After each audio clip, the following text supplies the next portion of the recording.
Baik teman-teman, mungkin di sini kami tidak berpanjang lebar untuk menanggapi video Gus Baha, karena memang di video-video sebelumnya juga sudah kami speak up berkenaan dengan tuduhan miring kepada Syekh Muhammad bin Abdul Wahab atau kepada siapa saja yang kemudian distigma dengan Wahabi, yaitu narasi yang mereka manfaatkan untuk memojokkan Syekh Muhammad bin Abdul Wahab agar dengannya masyarakat awam ini lari dari dakwah tauhid, lari dari dakwah sunnah. Narasi yang mereka jadikan senjata adalah Syekh Muhammad bin Abdul Wahab atau kepada siapa saja yang distigma dengan Wahabi ini, mereka mengkafirkan kaum muslimin. Mereka mengkafirkan.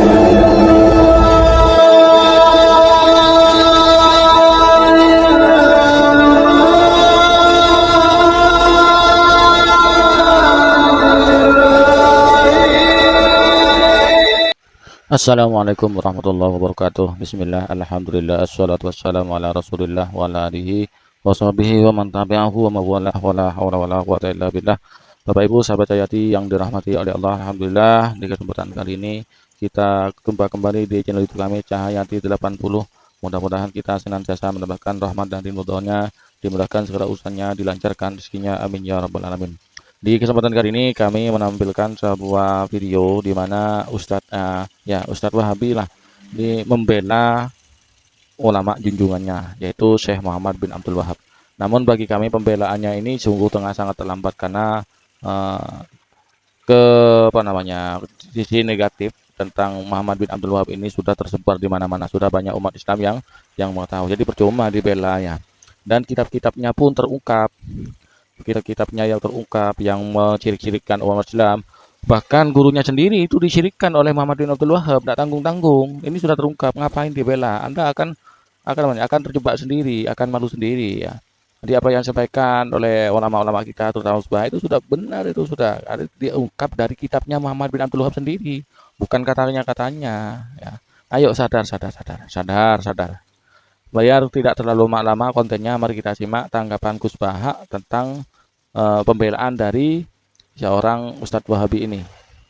Baik teman-teman, mungkin di sini kami tidak berpanjang lebar untuk menanggapi video Gus Baha, karena memang di video-video sebelumnya juga sudah kami speak up berkenaan dengan tuduhan miring kepada Syekh Muhammad bin Abdul Wahab atau kepada siapa saja yang kemudian distigma dengan Wahabi, yaitu narasi yang mereka manfaatkan untuk memojokkan Syekh Muhammad bin Abdul Wahab agar dengannya masyarakat awam ini lari dari dakwah tauhid, lari dari dakwah sunnah. Narasi yang mereka jadikan senjata adalah Syekh Muhammad bin Abdul Wahab atau kepada siapa saja yang distigma dengan Wahabi ini, mereka mengkafirkan kaum muslimin.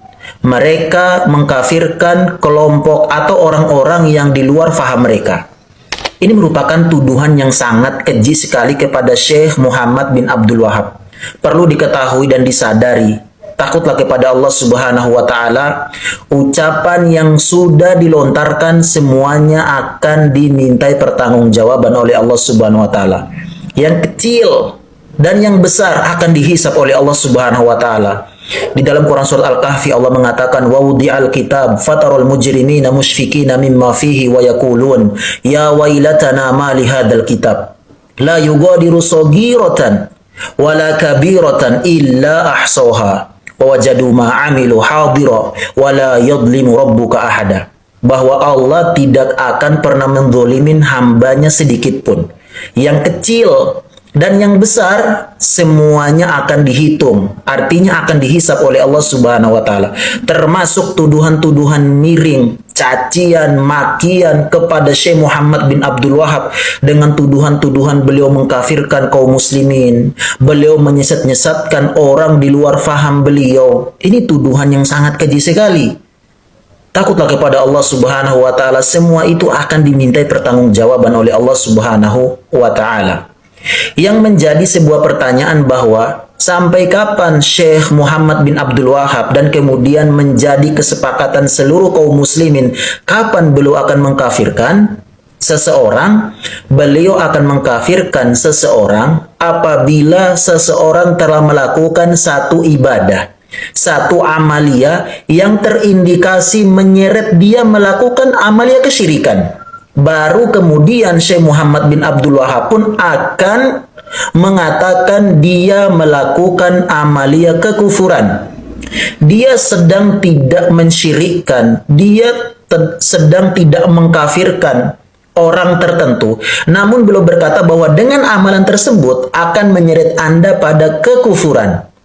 Seperti di kitab sebelumnya yang kita sampaikan dan sudah kita sampaikan juga di video-video kita sebelumnya, bahwa disebutkan dalam satu keterangan ketika seseorang menyembelih, wa man dzabaha lillahi alfa udhiyah, siapa yang menyembelih 1000 sembelihan untuk Allah Subhanahu wa taala, summa dzabaha lin nabi au ghairihi, kemudian dia menyembelih juga untuk nabi atau kepada selainnya, maka dia telah membatalkan konsekuensi dari firman Allah Subhanahu wa taala, qul inna solati wa nusuki wa mahyaya wa mamati lillahi rabbil alamin. Katakanlah wahai Muhammad, sesungguhnya solatku, nusuk, yaitu sembelihan kurbanku, wa mahyaya wa mamati, hidup dan matiku, lillahi rabbil alamin. Artinya bahwa kita harus sepakatin dulu, kurban ini ibadah atau bukan. Kita sepakat bahwa kurban adalah ibadah. Dan ibadah harus diperuntukkan hanya kepada Allah Subhanahu wa taala. Tidak boleh seseorang ketika berkurban, menyembelih, ia peruntukkan kepada selain Allah Subhanahu wa taala. Dia peruntukkan untuk nabi, dia peruntukkan untuk pohon-pohon, dia peruntukkan untuk syaitan, dia peruntukkan untuk kepada selain Allah Subhanahu wa taala. Baru sepakat. Kita akan katakan Anda telah melakukan amalia kesyirikan. Artinya gini teman-teman, batasan Syekh Muhammad bin Abdul Wahab atau kepada siapa saja yang distigma dengan Wahabi ini, batasan mereka mengkafirkan seseorang apabila telah jelas Allah dan Rasulnya kafirkan mereka, berupa amalia-amalia kekufuran yang mereka lakukan. Ya, seseorang menghina Al-Quran, seseorang menghina Nabi Sallallahu Alaihi Wasallam. Apa Anda kemudian mau berdiam diri, tidak mengatakan, akhi, Anda tidak melakukan amalia kekufuran? Tidak bisa demikian. Kita harus konsistensi dalam hal semacam ini. Ketika dia mencaci maki Nabi, mengatakan istri Nabi ini seperti ini dan itu sebagainya dengan bahasa-bahasa hinaan dan sebagainya, kita katakan, wahai saudaraku, Anda telah melakukan amalia kekufuran.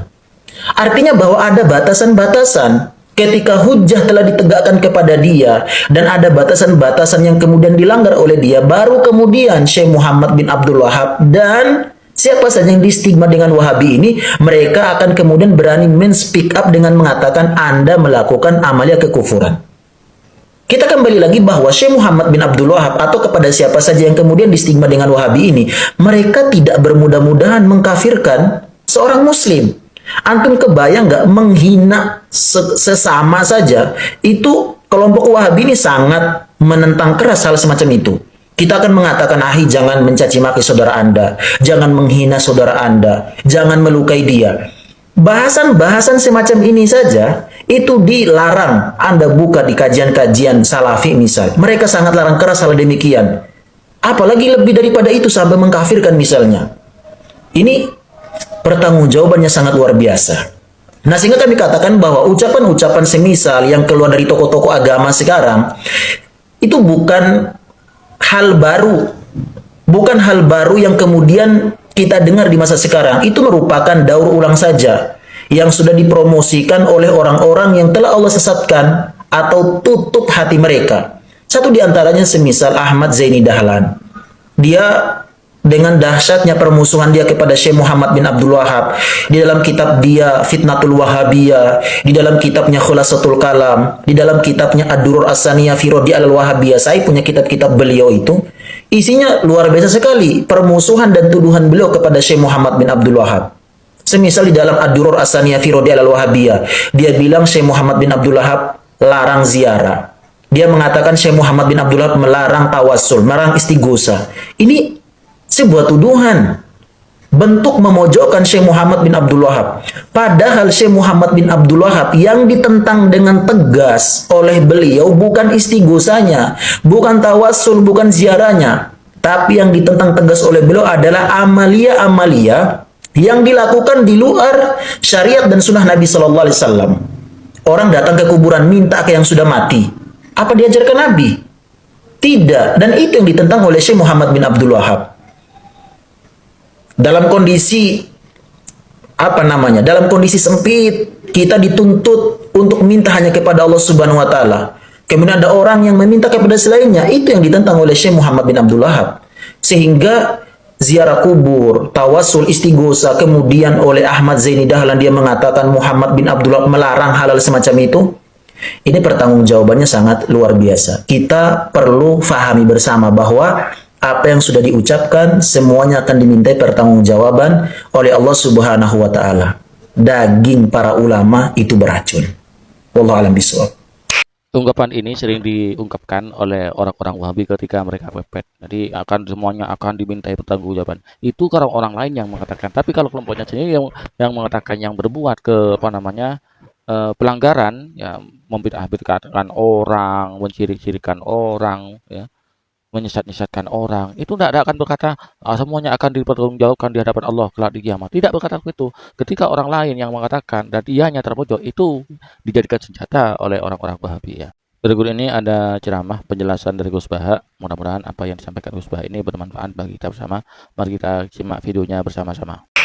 Orang Wahabi kalau dalil ya pakai hadis sahih Bukhari lah. Pengapesannya orang NU itu hadis sahih. Jadi ya kasihan Imam Bukhari. Sebenarnya Imam Bukhari itu tidak milik mereka. Tapi gara-gara kita ada baca Bukhari, mereka yang baca, seakan-akan mereka yang tahu hadis sahih, kita yang tidak tahu. Ini penting saya utarakan, sehingga saya masih punya rencana nanti baca Bukhari, karena ya supaya mereka tahu kalau Bukhari itu milik kita, tidak milik mereka, atau milik semua orang Islam. Akhirnya apa yang terjadi sekarang? Kita umatnya Rasulullah diadili oleh dawahnya Rasulullah sendiri. Saya sering ketemu mereka yang takfiri, bilang ini kafir Pak, hadisnya ini, hadisnya ini. Saya bilang gini, laukana Rasulullahi hayyan lama rodiya ayyufarraqahu wa ummati. Andaikan Nabi itu hidup, pasti tidak ridho beliau kamu pisahkan dengan umatnya. Kamu mengkafir-kafirkan orang lain berdasar hadisnya Kanjeng Nabi. Itu artinya kan apa? Nabi kamu pisahkan dengan umatnya berdalil dawuhnya Nabi sendiri. Kebayang nggak kamu memisahkan Badawi dari santrinya berdasar dawuh Badawi sendiri? Semua nabi, semua kiai, semua wali itu asadun nasi syafaqatan li ummatihim. Orang yang sangat sayang kepada umatnya. Tapi sekarang ada tren orang dianggap kafir, artinya dianggap kafir itu dipisahkan dari nabi justru oleh dawuh Nabi sendiri. Kebayang nggak Nabi kerso dipisahkan dari umatnya, padahal Nabi fi akhiri hayati ngendikan ummati. Bahkan yang maksiat saja kata Nabi masih ngendikan syafaati li ahlil kabair min ummati. Nanti jatah syafaat saya tak kasihkan umat-umatku yang amalnya tidak karu-karuan, kira-kira gitu terjemahnya. Jadi betapa cintanya Nabi kepada umatnya, sampai yang ahlul ma'asi saja kata Nabi nanti mau saya syafaati, karena Nabi nggak mau terpisah dari umatnya. Sekarang banyak hadis sahih yang justru dipakai sebagai alat pemisah bainahu wa baina ummati, antara Nabi dan umat. Maka santri Al-Wahda ini harus kuat. Semua kita harus kuat. Semua kita harus kuat. Caranya gimana? Ya ngaji tadi, ngaji pakai guru. Sekarang alhamdulillah kan banyak gus-gus besar yang misalnya jenengan gak menangi Said Muhammad, ada Gus Naji, ada Gus Ro'ub, ada Gus Kamil, ada Ali Akhfas. Gak menangi Habib Zain, Gus Zaki dulu lama ngaji Habib Zain. Gak menangi Said Romdon Al-Buti, banyak santrinya di Indonesia itu luar biasa. Gak ada ulama top internasional yang sanatnya gak ada di Indonesia. Misalnya gak sempat ngaji Habib Umar, banyak orang yang ngaji Habib Umar. Keluarga besar Solo, keluarga besar pondok-pondok banyak ngaji Habib Umar. Jadi Indonesia itu gampang sekali ngakses sanad-sanad kelas dunia. Apalagi Musnidul Alam itu juga orang Indonesia, Syekh Muhammad bin Isa Al-Fadani. Jadi kalau orang Indonesia tidak pinter tuh kebangetan lah, kira-kira seperti itu. Karena gampang sekali ngakses sanad-sanad itu. Tapi sanad ini pula yang mulai hilang dari pondok-pondok pesantren, jarang yang mau menekuni. Makanya saya ingin sekali bahwa sanad-sanad ini terus kita jaga, karena setelah sanad ini terjaga, itu gampang sekali melogika kebenaran. Kayak saya berkali-kali bilang, masa orang kafir 70 tahun menjadi iman gara-gara la ilaha illallah, tapi kemudian kalimat yang sama menjadi kalimat kekafiran kalau kamu bacanya di kuburan. Jadi kalau orang NU tahlil itu kafir, jaluk kuburan. Itu kata Said Muhammad dulu kalau guyon masyhur itu. Mbok takok isik, dia ini jaluk kuburan apa malah ndongakno kuburan? Padahal doanya kan malah Allahumma firlahu wa'afi wa'fu anhu. Justru kuburan ini yang didoain, tapi mereka lihat dari jauh, karena begini dikira kita minta kuburan, padahal hakikatnya kita mendoakan yang ada di kuburan. Ini secara teori penelitian sudah gagal. Wong neliti saja tidak mau, observasi saja nggak mau. Coba kalau mereka neliti, ternyata mendoakan yang ada di kuburan, bukan minta kuburan. Semua orang NU misalnya kalau ziarah doanya gimana? Allahumma maghfir li sayhina, Allahumma maghfir li ummina, Allahumma maghfir li abina. Itu minta kuburan apa mendoakan mayit yang ada di kuburan? Mendoakan. Tapi mereka menuduh kafir, katanya kita minta sama kuburan karena melihatnya dari jauh. Karena begini dilihat dari jauh, oh minta kuburan kan gitu. Ini secara penelitian kan sudah kacau. Dan makanya saya minta sekali tradisikan tahqiq dan sanad-sanad yang mudah kita dapat, semoga diakses, dimuasalah secara baik, disambung secara baik. Biasanya terus mereka mengutip sekian makalah. Kebetulan makalah itu provokatif dan siapapun yang baca makalah itu pasti menjadi NU, tak jamin ya. Kalau di Jogja misalnya di satu penerbitan, saya termasuk di dalamnya, itu pernah diperbandingkan kitabnya Said Muhammad Mafahim Yajibu an Sohah dengan kitabnya Bin Bas, judulnya Hadihi Mafahimuna.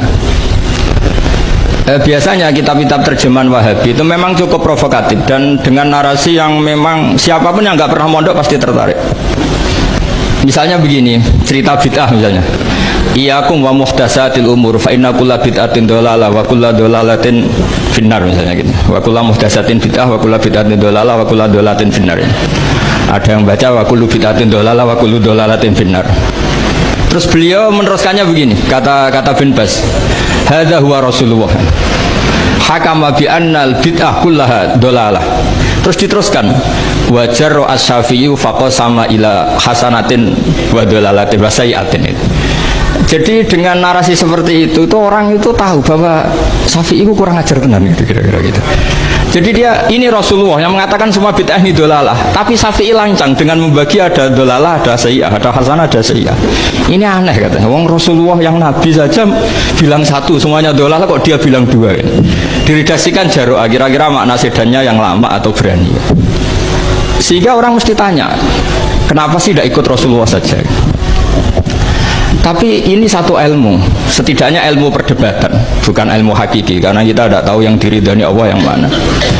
Tapi kemudian Said Muhammad dalam kitab Abwabul Faros, juga dalam kitab-kitab beliau menyanggah itu dengan mengatakan, jika makna bid'ah adalah yang nggak pernah dilakukan Rasulullah, itu salah besar. Beliau cerita sekian hal, termasuk yang diceritakan adalah ada seorang sahabat ketika sholat dengan Rasulullah tidak pakai doa mainstream, yaitu ketika itidal sahabat tadi bilang alhamdulillah hamdan katsiran thayyiban mubarakan fih. Setelah itu setelah Nabi habis sholat tanya ayyukumul qail, siapa tadi yang melafatkan itu? Semua sahabat diam karena takut disalahkan. Tapi apa yang dikatakan Nabi? Tidak, saya tidak akan menyalahkan. Saya tadi melihat isna asyara malakan. Saya tadi melihat 12 malaikat. Yabtadirunaha ayyuhum yaktubu awwalu. Semuanya itu bergegas siapa yang nulis awal. Terus kata sahabat tadi, ha anada ya Rasulullah. Padahal ini satu kalimat yang bahkan Rasulullah tidak mengajarkan, dan Rasulullah bahkan iskal kenapa ada kalimat itu. Tapi toh dibenarkan oleh Allah dan Rasul.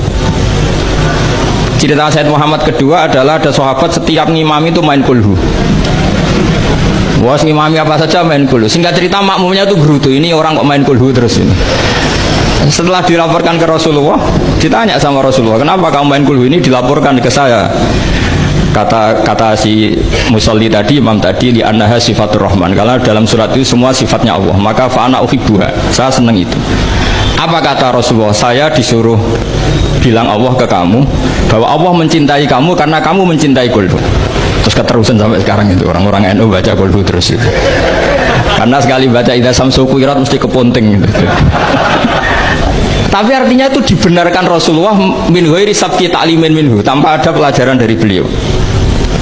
Runtuhlah teori bid'ah bahwa bid'ah adalah semua yang nggak pernah dilakukan Nabi, diajarkan Nabi. Nyatanya beberapa kali Nabi membenarkan sesuatu yang belum pernah diajarkan oleh beliau.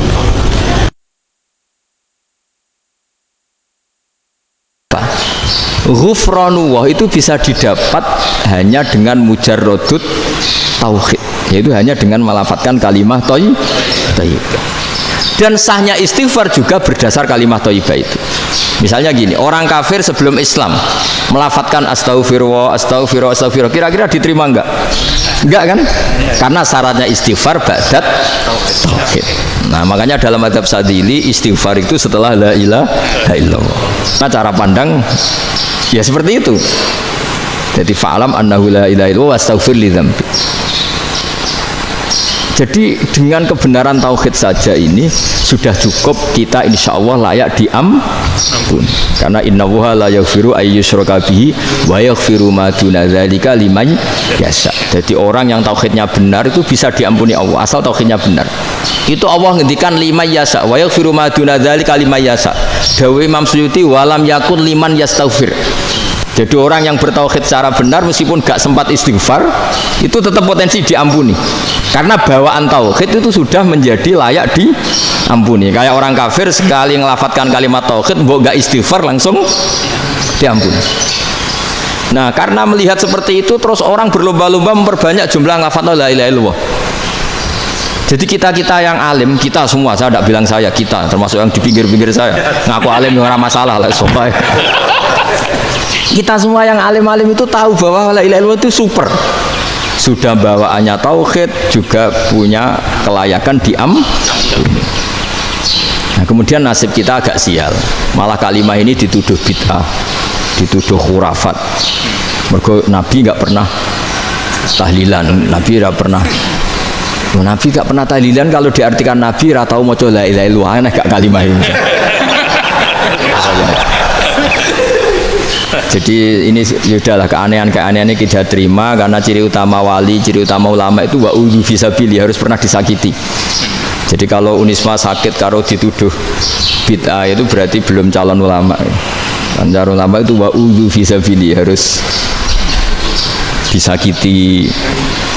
Jadi kalau kamu disalahpahami itu ya harus santai. Termasuk provokatif tadi. Iya, termasuk provokatif tadi. Termasuk diatur tadi itu. Jadi kalau cara berpikir kan, karena mereka itu memang kalau kita turutin itu memenya itu terlalu, kadang menghujat kita itu enak ya jadi GNU, ada orang mati datang, kiainya dapat makan, dapat rokok, terus pulang. Jadi apa? Terus kita kayak tersangka terus. Kita kan kayak tersangka terus. Tertuduh terus itu. Terus yang orang NU ya memenya juga nggak kalah ekstrimnya. Boleh ya ajaran orang nggak boleh ngasih-ngasih kiai gitu. Berarti boleh dong ajaran kikir. Jadi memang kadang apa ya, cangkem elek lah bahasa kasarnya itu. Itu memang kadang lebih mengenakan kalau kita datang ke acara mayat kan dapat makan, dapat minum. Kalau yang sohibul bed rokok ya dapat rokok. Kalau kiainya dapat wajib, kadang 20.000, kadang 50.000. Terus memenya itu kok setega itu ya, ada orang meninggal kok malah kita makan-makan. Ya, seakan-akan kan kultur ini biadab kan gitu. Tapi yang orang NU kebalikan bales. Oh ternyata nggak boleh ya mayat disodakoi. Ternyata nggak boleh ya orang dermawan. Berarti Islam membolehkan medit ya gitu. Modus ini kan. Angen-angen itu luwih mandi timbang takbir ya kan. Karena ini kan memicu emosi kan. Memicu apa? Emosi. Nah, tapi saya kalau disuruh bela mana itu tidak ada yang saya bela. Ya seorang sudah lah, kalau mau nganggur saja sudah itu.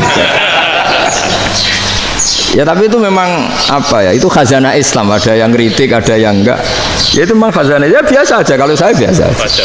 Pemirsa sahabat Cahayati yang dirahmati oleh Allah, demikianlah konten yang kami persembahkan pada kesempatan kali ini. Mudah-mudahan bermanfaat, menjadi tambahan ilmu, tambahan wawasan, tambahan pengetahuan bagi kita bersama. Amin ya rabbal alamin. Kurang lebihnya mohon maaf. Assalamualaikum warahmatullahi wabarakatuh.